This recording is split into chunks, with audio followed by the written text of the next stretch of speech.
ধারালো অস্ত্র ব্যবহার করার লাভও আছে, ক্ষতিও আছে। মানে স্বস্তি যেরকম আছে, অস্বস্তিও আছে, কখন হাত কেটে যাবে।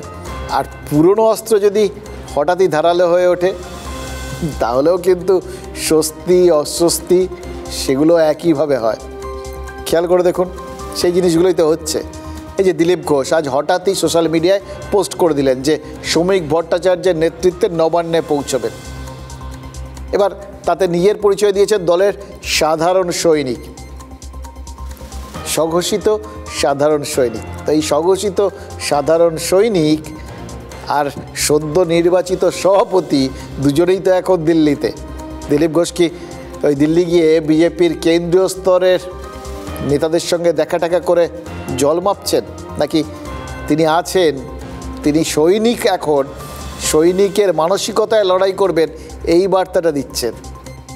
তিনি কেন্দ্রীয় স্তরের সংগঠক শিবপ্রকাশের সঙ্গে দেখা করেছিলেন, বহুদিনের পরিচয় দুজনের।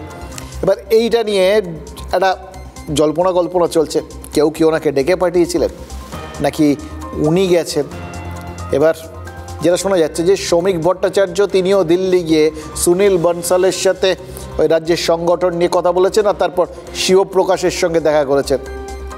এবার এতে দুয়ে দুয়ে চার হতে পারে, চার নাও হতে পারে।